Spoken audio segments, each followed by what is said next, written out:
샬롬. 9월 둘째 주일입니다. 예.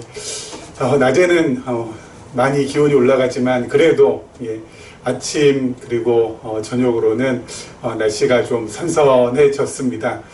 모쪼록 이 가을에 여러분들 더욱더 영적으로나 그리고 또 육적으로나 강건하시기를 소망합니다. 지난 시간에 이어서 계속해서 우리 창세기 말씀 오늘 살펴볼 텐데요. 우리 창세기 오늘 본문으로 들어가기 전에 우리 잠깐 함께 살펴볼 것이 있습니다. 다른 것이 아니라요. 여러분 세상을 어떻게 바라보느냐, 우리가 지금 속해 있는 이 세상을 어떻게 바라보느냐, 이거 상당히 중요한 문제입니다. 우리가 이 세상을 어떻게 바라보느냐에 따라서 우리의 삶의 질이 결정이 됩니다. 삶의 질이 정말 고질이 될 것이냐 아니면 저질이 될 것이냐.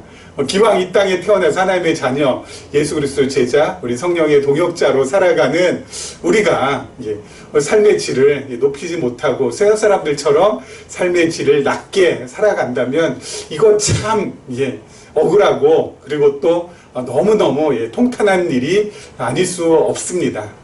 그래서요, 우리 세상을 어떻게 바라보느냐, 이 부분에 대해서 우리 잠깐 오늘 창세기 말씀 보기 전에 한번 살펴보고 그리고 우리 창세기 본문으로 들어가 보도록 하겠습니다. 여러분, 세상에 있는 대부분의 사람들은요, 이 세상을 바라볼 때, 이 세계를 바라볼 때 선, 악, 이렇게 이원론적으로 바라봅니다. 대부분이 아니라 다 그렇습니다. 그렇죠. 그래서 선과 악은 늘 갈등하고 다툼하고 전쟁하고 있는. 이 선은 뭐겠습니까? 나고 그리고 내 편이고 이런 사람들이죠. 그러면 악은 누구겠습니까? 나와 뜻이 맞지 않거나 마음이 맞지 않냐는 남이고 그리고 저편. 그렇죠? 이런 사람들 아니겠습니까? 그래서 여기는 악이다. 그리고 나는 선이다. 그래서 이 악을 언제든지 물리쳐야 될 존재, 이겨야 될 존재, 뛰어넘어야 될 존재. 그래서 늘 세상 사람들 대부분 어때요? 전투 모드로 살아갑니다. 왜요? 지면 안 되니까. 이겨야 되니까. 그래서 여러분 이겨야 된다는 늘 강박관념. 저 나를 갖다가 반대하고 그리고 나와 뜻이 맞지 않고 마음이 맞지 않고 나에게 늘 태클 거는 이 저편들과 어때요? 늘 내가 여기에서 내가 생존하기 위해서는 이 삶의 몸부림을 좀 쳐야 된다는 거. 늘 그렇게 전투 모드로 살아갑니다. 늘 이겨야 된다는 강박관념. 그렇기 때문에 늘 어때요? 마음이 지면 안 되기 때문에 불안하고 그리고 늘 우울하고 그리고 늘 어때요? 갈등과 초조, 염려, 걱정 그렇게 껴안고 살아갑니다. 이겨야 되니까, 지면 안 되니까, 지면 나도 죽는다. 내가 언제든지 이겨야 된다. 그냥 이 삶 자체가 전쟁터죠. 그래서 이 선악 이원론적인 이 세계 사고 방식을 가진 사람은 늘 마음이 어때요? 불편합니다. 그리고 늘 마음이 불안합니다. 그렇기 때문에 이 마음이 불편하고 불안한 사람은 그 주위에 있는 가장 친한 사람에게 어때요? 상처를 주기가 쉽습니까? 어렵습니까? 쉬워요. 여러분, 자기 속이 썩는 사람은요, 꼭 남 속도 썩게 만들어요. 여러분, 이 사과 상자 하나에 썩은 사과 하나가 딱 있으면 그 나머지 사과도 어때요? 점점 썩어져 가잖아요. 그렇기 때문에 여러분, 이런 선악 이원론적인 생각을 가지고 살아가는 사람, 그래서 늘 마음이 불안하고 불편하고 불평이 있고 그런 사람은 주위에 어때요? 점점 주위 사람들도 그렇게 물들어가게 만들고 그래서 이 사람이 속해 있는 공동체는 썩어갈 수밖에 없는 그래서 붕괴될 수밖에 없는 그러한 처지에 이르게 됩니다. 근데 그럼 대부분 다 이렇게 살아가죠. 대부분 다 이렇게 살아가잖아요. 그렇죠? 저기는 나는 선. 그렇죠? 그리고 이 악은 제거되어야 될 존재, 없애버려야 될 존재, 이겨야 될 존재. 그렇죠? 대부분 다 그렇습니다. 그렇죠? 우리나라, 그리고 우리나라와 또는 북한. 그렇죠? 늘 이 대결 속에 늘 살아오니까 어때요? 늘 이 분단의 고통을 늘 껴안고 살아가니까 힘들다고요, 어렵다고요. 그렇죠? 이게 사람 잡는 거거든요. 그러면 그러면 난 대부분 다 이렇게 보지. 그러면 어떻게 봅니까? 여러분 성경은 세상을 이렇게 바라보지 않습니다. 그럼 어떻게 바라봐요? 하나님 중심의 이론론으로 바라봅니다. 그렇죠? 그래서 하나님 있고 여기에 뭐가 있어요? 악이 있습니다. 그렇죠? 하나님이 있고 여기에 악이 있습니다. 그래서 여러분 하나님께서 어때요? 악도 어떻게 하시는 거예요? 주관하신다고요.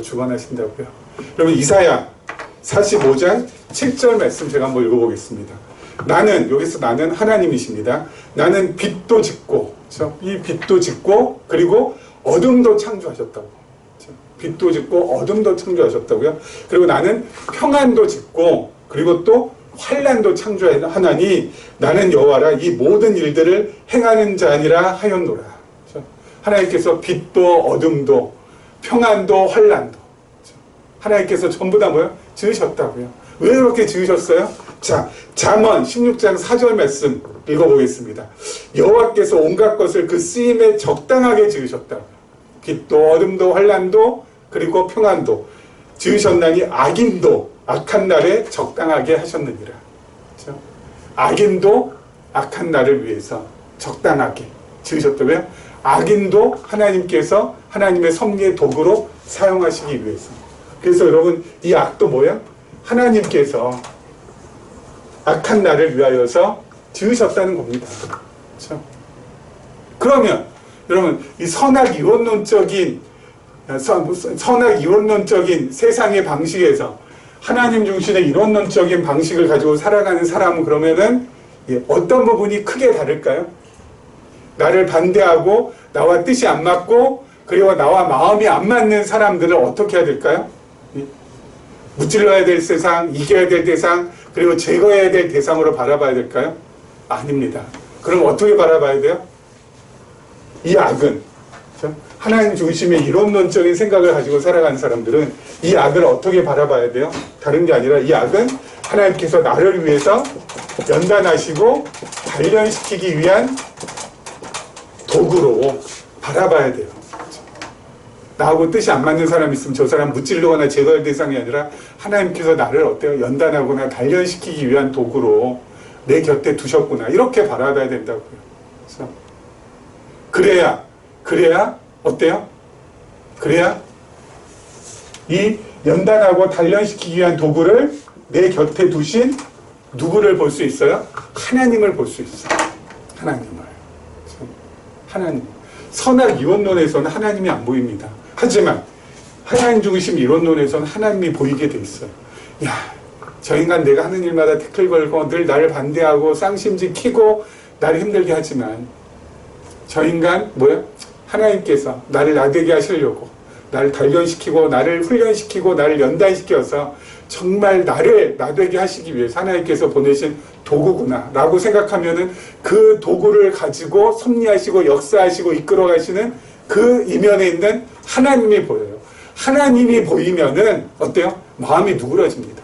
전투 모드에서 어떻게 바뀌어요? 평안 모드로 바뀌어요. 그래, 저 인간도 하나님께서 부리시는 거야. 저렇게. 왜? 나를 훈련시키고 단련시키기 위해서 하나님께서 나를 위해서 어때요? 존재케 하시는 거지. 그러면은 마음이 어떻게 돼요? 누그러진다니까요. 마음 누그러지면은 그 다음에는 무엇이 와요? 하나님이 보이기 시작하고 하나님을 볼 수 있는 사람은 마음의 평안을 다시 한번 회복할 수가 있게 된다는 거죠. 그래서 여러분 하나님 중심 이론론 성경에서 말하는 이게 너무너무 우리의 삶의 질에 있어서는 중요합니다. 왜요? 삶의 질을 갖다가 높여주기 위한 너무 하나님께서 우리에게 주신 귀한 선물이 되니까요. 이게 아니고서는 늘 아까 말씀드린 대로 여러분 선악 이론론에서는 어때요? 늘 쌈박질만 해야 돼요. 쌈박질만. 그렇죠?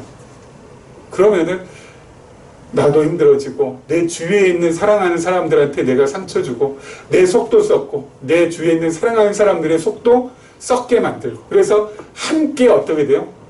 함께 무너져 갈 수밖에 없다고요. 하지만 하나님 중심 이론론에서는 함께 무너질 수가 없죠.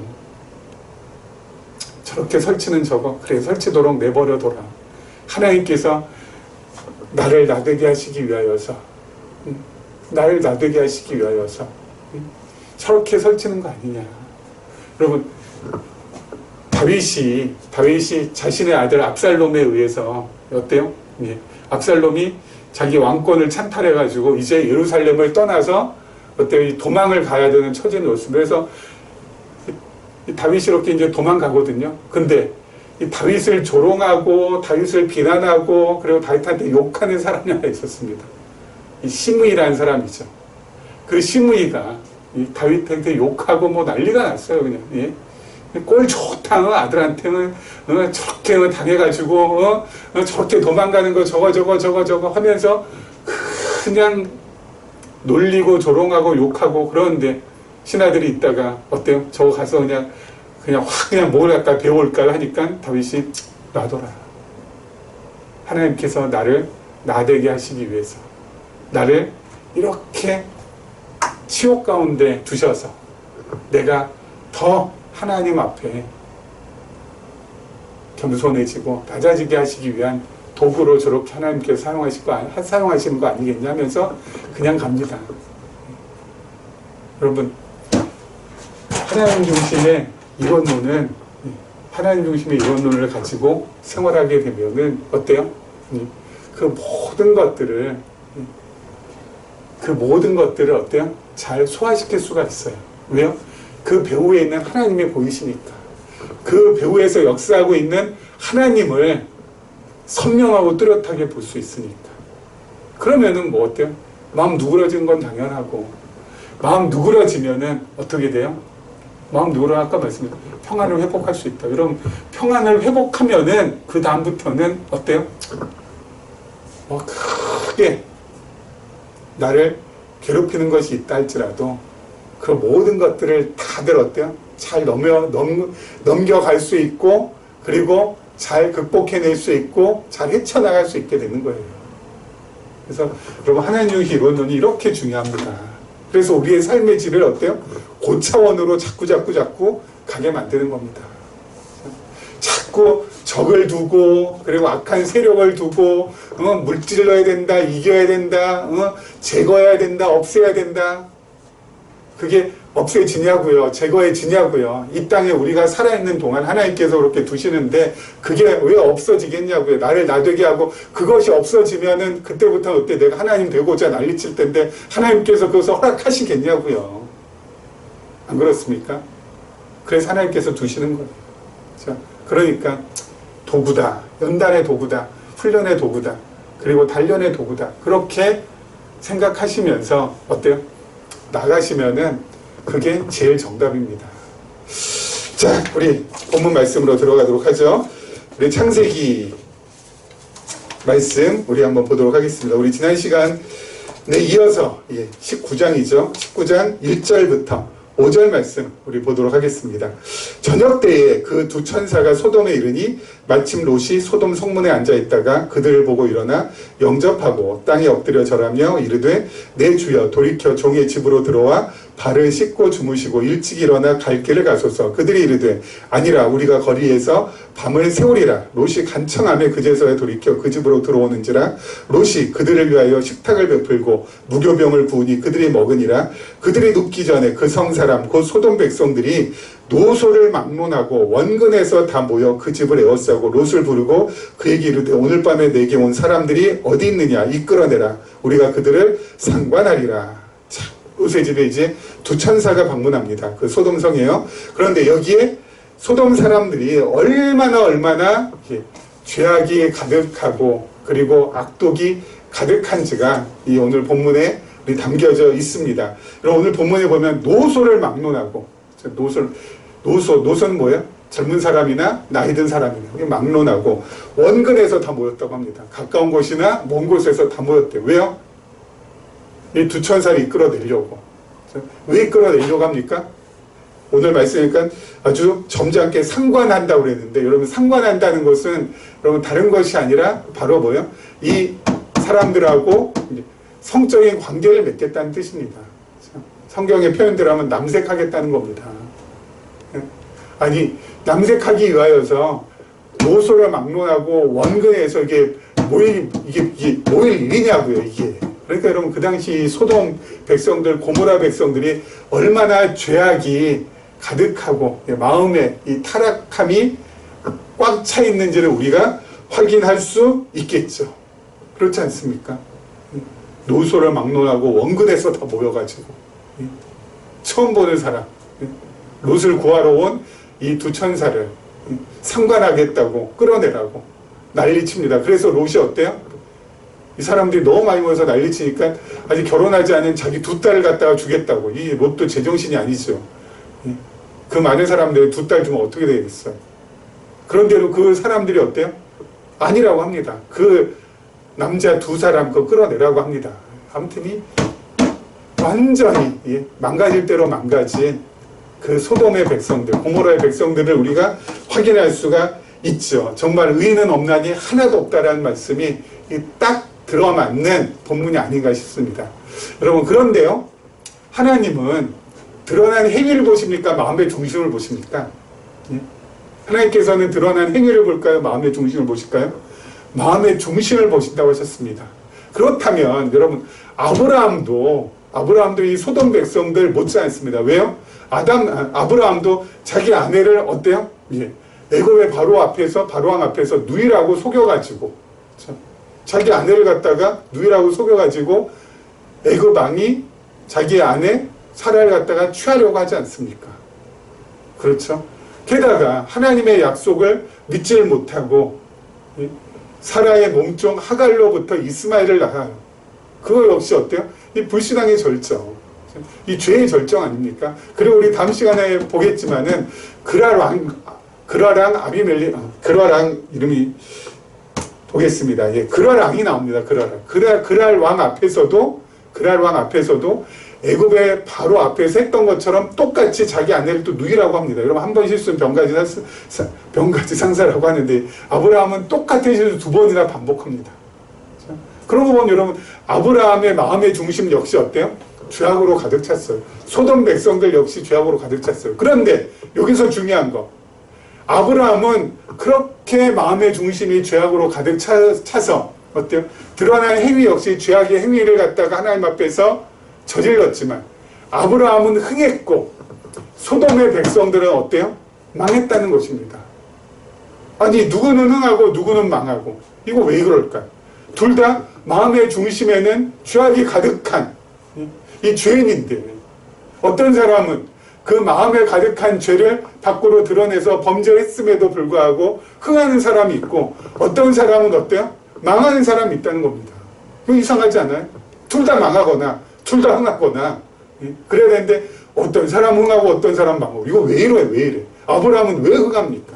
아브라함은 애굽의 바로가 어때요? 자기 바로 입장에서 자기가 누명 쓴 거잖아요, 완전히. 그런데도 불구하고 아브라함이 떠날 때 금은보석 전부 다 챙겨서 줘서 보냅니다. 그러랑도 나중에 보면 마찬가지예요. 아니, 죄는 아브라함이 짓고 벌을 받아야 되는 아브라함인데도 불구하고 벌은 받지 않고 어때요? 재산만 불려갖고 나온다고요. 이거 도대체 왜 이러냐? 소돔과 고모라의 백성들은 다 망하고, 두 가지 이유가 있습니다. 잘 들으세요. 첫 번째는요, 아브라함과 소돔과 고모라의 백성들의 차이. 첫 번째, 가장 중요한 첫 번째는 언약입니다. 아브라함은 언약이 있고 소돔과 고모라의 백성들은 언약이 없습니다. 누구의 언약이요? 하나님의 언약. 아브라함은 하나님의 언약 안에 있는 사람. 그래서 아브라함을 언약 자손이라고도 하죠. 근데 소돔과 고모라 백성들은 언약 자손이 아닙니다. 언약 자손과 언약 자손이 아닌 사람의 가장 큰 차이가 바로 아브라함과 소돔과 고모라. 하나님께서 아브라함에게 언약을 하셨습니다. 하나님의 나라를 이루어 주시겠다고. 그런데 아브라함이 애굽 왕에게 쫓겨나거나 죽거나, 또는 아브라함과 사라 사이가 어때요? 도저히 메꿔질 수 없을 만큼 멀어지거나, 그러면 됩니까? 안 됩니까? 그러면 안 되잖아요. 안 되잖아요. 그럼 하나님께서는 자신의 언약에 목숨 거신 분입니다. 자신의 언약을 이루시기 위해서 무엇이든지 하실 수 있는 분이세요. 그렇기 때문에 아브라함이 아무리 잘못하고 죄를 지어도 하나님께서는 어때요? 용서해 주시고 또 용서해 주실 수밖에 없어요. 왜요? 언약 안에 있는 자손이니까. 자신의 언약을 이루시기 위하여서는 아브라함을 버려서거나 아브라함을 망하게 해서나 아브라함을 멸해서는 안 되시기 때문에. 그렇죠? 근데 소돔과 고모라는 어떻습니까? 무슨 언약이 있습니까? 뭐가 있어? 아무것도 없어요. 그냥 어때요? 진노의 대상입니다. 그렇죠? 아브라함 역시 진노의 대상이지만 진노하시려고 할 때 언약이 딱 있으니까 어때요? 진노를 못 하시고 아브라함을 껴안고 보드만 안고 가시는 겁니다. 그렇죠? 그렇기 때문에 언약의 차이, 언약의 차이. 두 번째는 죄의 차이, 죄의 차이. 아브라함도 죄를 짓습니다. 죄를 지었죠. 소돔과 고모라 백성들도 죄를 지었습니다. 근데 죄의 차이가 있다는데 무슨 차이일까요? 아브라함이 지은 죄는 연단의 도구고요. 소돔과 고모라 백성들이 지은 죄는 멸망의 도구입니다.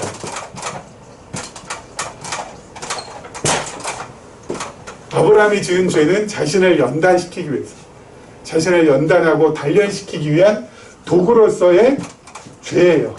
그렇죠? 하지만 소돔과 고모라 백성들이 지은 죄는 뭐예요? 멸망의 도구로서의 죄. 그래서 소돔과 고모라 백성들이 지은 죄는 그 죄 때문에 어때요? 망할 수밖에 없다고. 근데 아브라함은 망하는 도구가 아니라 연단의 도구예요. 그 죄로 인하여서 자기 자신을 더욱더 성찰하고 자기 자신 하나님 앞에서 다시 한번 바라보게 되고, 나는 죄인으로소이다. 하나님 나를 긍휼히 여겨달라고 하면서 하나님을 더욱더 붙들 수 있게 만드는 그러한 연단의 도구로서의 죄가 아브라함의 죄라고.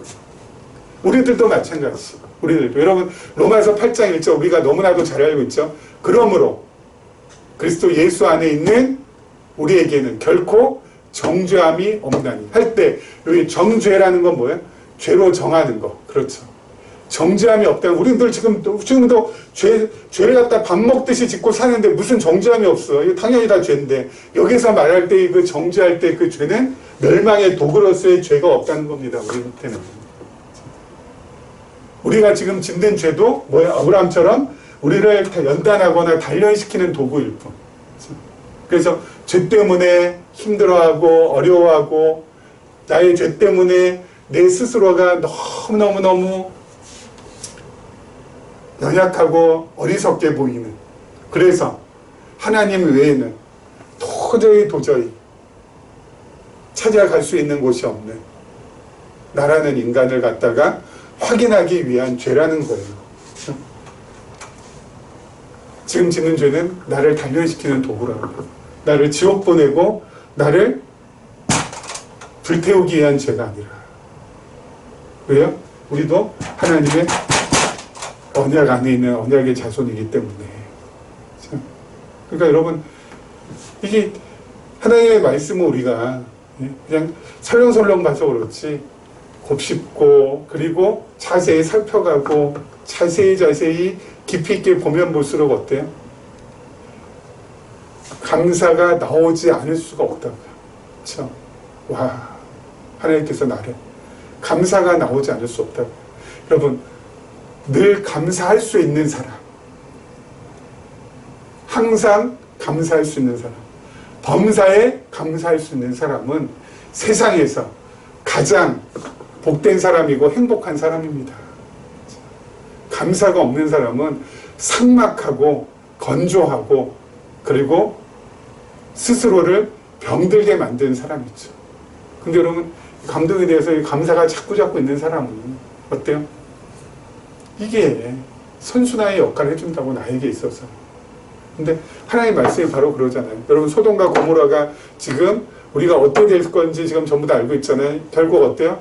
유황과 불로 다 멸망당하지 않습니까? 근데 이 사람들은 왜 이렇게 멸망당해야 돼요?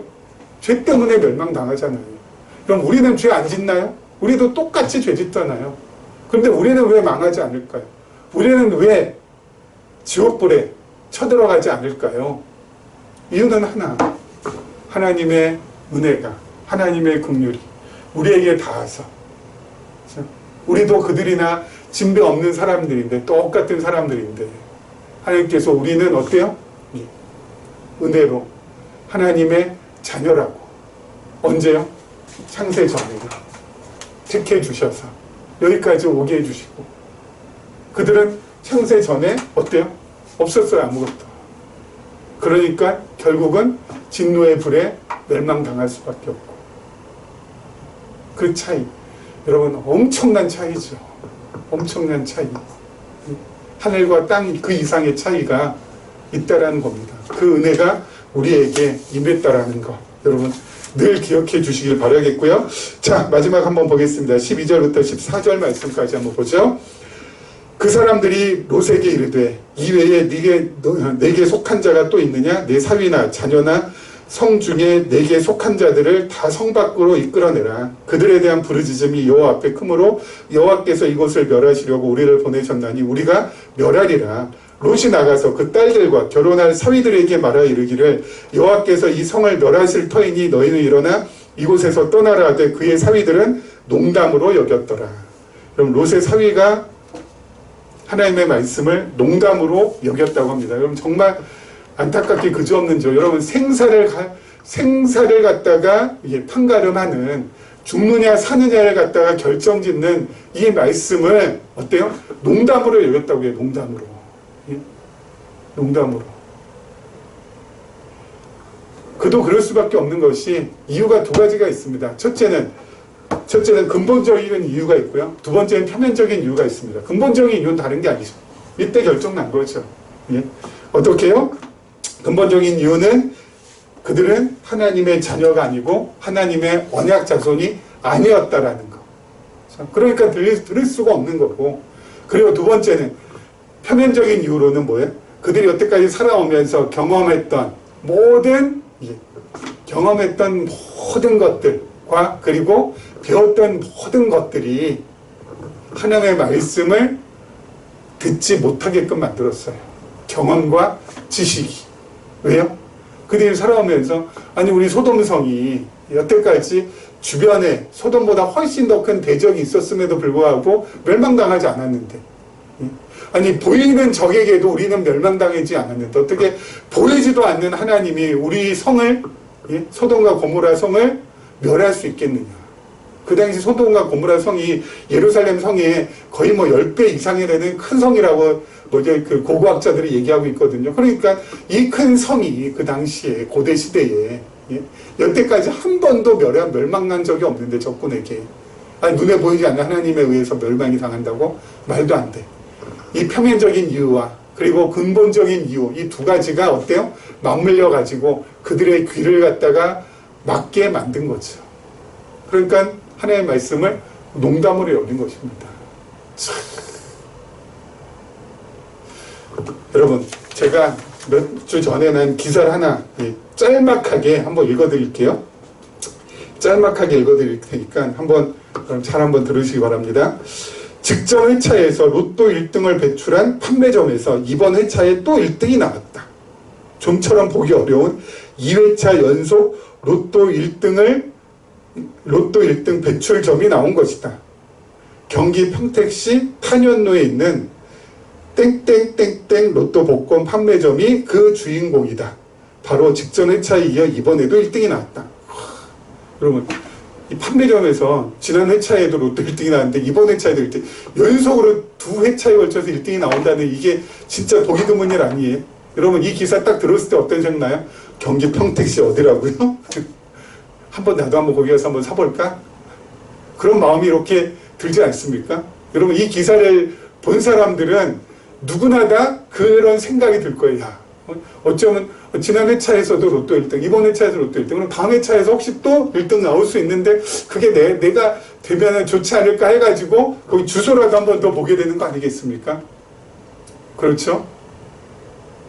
여러분, 이런 기사는 모든 사람들한테 다 들리고 모든 사람들이 전부 다 어때요? 봅니다.